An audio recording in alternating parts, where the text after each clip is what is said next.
Welcome back to my YouTube channel. कैसे हैं आप सभी? आई होप आप सभी अच्छे होंगे। तो फ्रेंड्स, आज हम बात करेंगे अंशु शुभम ऑफिशियल के बारे में।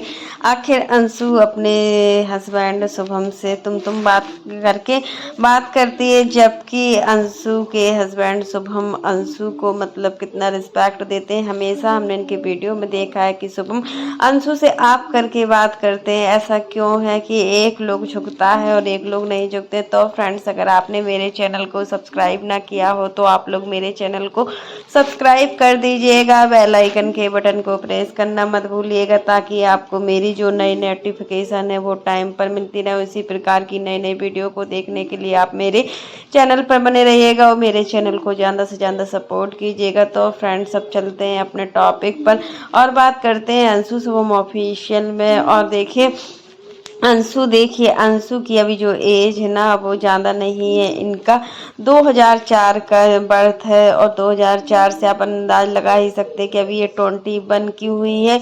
और 21 की कंप्लीट होने में इन्होंने बहुत कुछ हासिल कर लिया है। मानते हैं इनको काम करना नहीं आता है, वो एक अलग बात होती है। देखिए, पैसा भी बहुत बड़ी चीज़ होती है। अगर देखो हमारे पास पैसा नहीं है तो हमें कोई नहीं पूछता है। हर जगह पैसे से सम्मान मिलता है। अगर आप अच्छा खासा कमाते भी हो ना तो वो मतलब आपको सम्मान हर जगह अच्छा मिलेगा। और अगर आपकी अर्निंग कम है ना तो आपके घर वाले ही आपकी इज्जत नहीं करेंगे, क्योंकि देखिए घर में उसी की इज्जत होती है जिसका पति ज़्यादा कमाता है, और जिसका पति कम कमाता है ना तो उसकी इज्जत नहीं होती है। बिल्कुल रियल फैक्ट होता है और हमेशा हर घरों में ऐसा होता है। और यहाँ पर देखो, हमने अंशु को देखा है कि अंशु पैसे से ठीक है अपना खुद कमा रही है तो कोई प्रॉब्लम भी नहीं होती। जब हम अपना खुद का अर्न करते हैं ना तो हमें फिर पैसों से रिलेटेड उतनी टेंशन नहीं होती है। वैसे पैसा कमाना बहुत ही मुश्किल काम होता है। जब हम 10 रुपये भी कमाने जाते हैं ना तो हमें पता चलता है कि हमारे 10 रुपये कैसे कमाए जाते हैं, क्योंकि दिन भर धूप में काम करना, पसीने में काम करना कितनी कठिन बात होती है। हम लेडीज घर पर बैठे पंखे, एसी, कूलर में आराम से अपनी लाइफ को मतलब बिताते हैं। वहीं पर देखिए जब घर के जेंट्स काम करने जाते हैं वो कितना धूप में जाते हैं और देखो कितना वो अपने बच्चों के लिए, अपनी अपनी अच्छी ज़िंदगी के लिए, मतलब कि आगे चलकर उनके बच्चों को कोई प्रॉब्लम ना सहना पड़े, आगे चलकर उनके बच्चे हर चीज़ अच्छे से अच्छा कर सके, तो कितना कुछ करते हैं सच में यार। वही बच्चे, आजकल के जो बच्चे होते हैं वो पढ़ाई में मन भी नहीं लगाते, उनका पढ़ने में मन नहीं लगता है, उनको सिर्फ खेलने से मतलब होता है। तो अंशु को यही सब चीज़ें अंशु के साथ भी हुई है। छोटी थी अंशु, अपने घर में लाडली थी। और देखो हर माँ बाप के लिए हर बच्चा लाडला होता है, फिर लड़का हो या फिर लड़की हो, दोनों बच्चे ही एक समान रूप से देखे जाते हैं। लड़का लड़की में कोई भेद नहीं किया जाता है। हर घरों में लगता है कि लड़की पैदा हो गई, बहुत घर के लोग, बाहर के लोग, सब लोग मतलब एक होता है ना, लड़की के पैदा होने में कितना कुछ बोला जाता है। और वहीं पर जब बेटा पैदा होता है तो देखो बेटे की कितनी खुशियां मनाई जाती हैं, कितना कुछ पटाखे बोले जाते हैं, हर चीज़ बुलाए जाते हैं। तो वही चीज़ है कि अंशु अपने घर की लाडली है।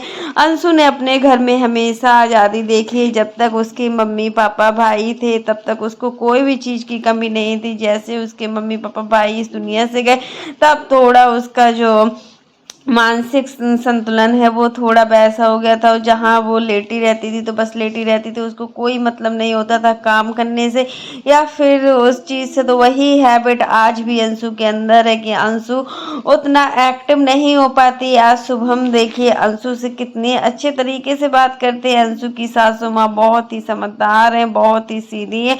और देखिए हमने आज तक भी नहीं देखा कि वो अंशु को कुछ बोली हो। अंशु कोई काम करे या ना करे वो खुद ही काम में लग जाती हैं।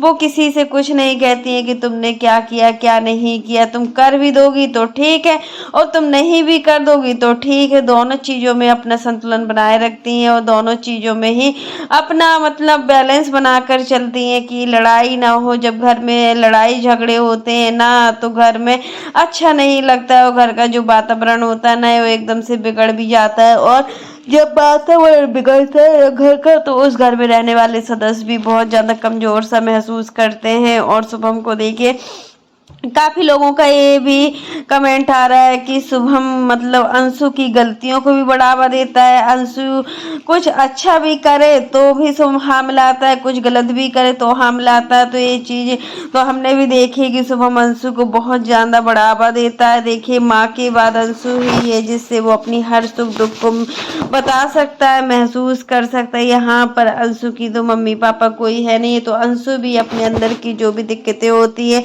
या जो भी उसको प्रॉब्लम होती है वो अपनी माँ को ही बताती है, और होना भी चाहिए। अगर ऐसा होता है ना तो सही भी रहता है, और सही होता है तो सब कुछ अच्छा ही होता है। अंशु शुभम दोनों बहुत ही क्यूट है, अभी उनको उतना समझ नहीं है जितना समझ एक लड़का लड़की में होनी चाहिए, क्योंकि देखिए एज के अनुसार ही हमारे अंदर समझ आती है। और शुभम का जो बर्थ है वो 2000 का बता रहे हैं, तो इस अकॉर्डिंग से शुभम 25 साल के हो गए हैं, दिसंबर में 25 साल के हो जाएंगे, अभी 24.5 के हुए हैं। अंशु और शुभम में 4 साल का अंतर है, और दोनों में बहुत बनती भी है, अंडरस्टैंडिंग बहुत ही अच्छी है दोनों लोगों की। दोनों लोग एक दूसरे को समझते नहीं काफी होता है, कहीं कहीं पर तो देखा गया है कि हस्बैंड वाइफ एक दूसरे से बहुत ज्यादा लड़ाई करते हैं, झगड़े करते हैं, और किसी भी रिश्ते को इम्पोर्टेंस नहीं देते हैं।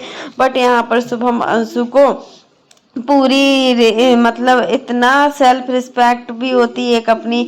अगर तुमको कुछ बोल भी देते हैं शुभम को, अंशु कुछ बोल भी देती है तो शुभम को थोड़ा तो बोलना चाहिए, बट वो कभी कुछ नहीं बोलता है। शुभम की अपनी खुद की सेल्फ रिस्पेक्ट है, वो अंशु को कब तक इस तरीके से अंशु बोलती है, इस तरीके से नहीं बोलना चाहिए। तुम करके हर बात में तुम करके बोलते हो, देखो उसके संस्कार वो हमेशा आप करके ही बात करते हैं। कभी भी वीडियो देख लेना अंशु और शुभम का, अगर अंशु के वीडियो में शुभम आता है तो हमेशा आप करके ही बातचीत होती है। अब देखिए इनके देवर की शादी की भी बातचीत चल रही है, अब देखते हैं कि कब तक देवर की शादी होगी, और देखो बहुत जल्द इनकी देवरानी आ जाएगी। अब तो अंशु को बहुत ही समझदार होकर रहना पड़ेगा, क्योंकि जैसे ही घर में देवरानी आती है तो जेठानी और देवरानी देवरानी जेठानी की जो बॉन्डिंग होती है या तो अच्छी होती है या फिर पूरी तरीके से खराब होती है।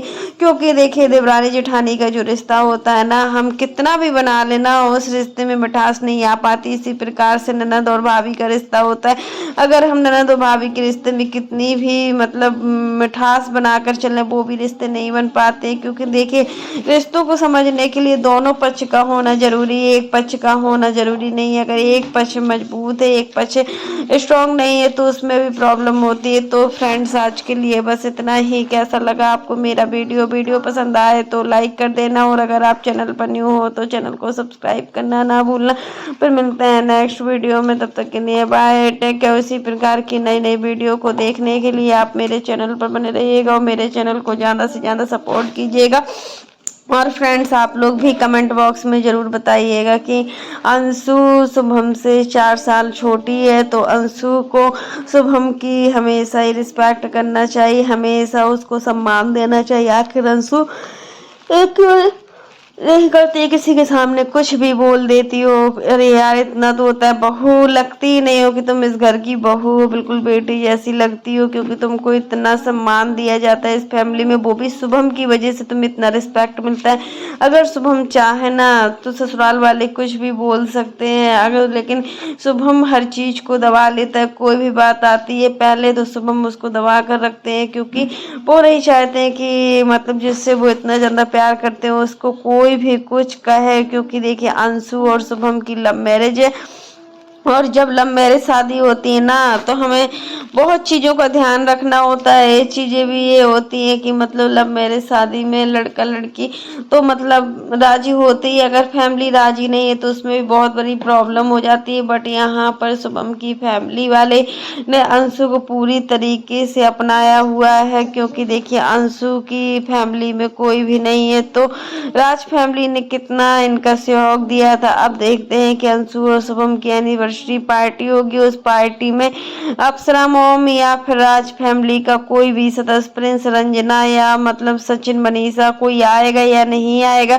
वैसे अंशु को बुलाना चाहिए, क्योंकि देखिए अगर अंशु इतनी बड़ी ग्रैंड पार्टी रख रही है ना तो उसमें मायके वालों का होना बहुत जरूरी है।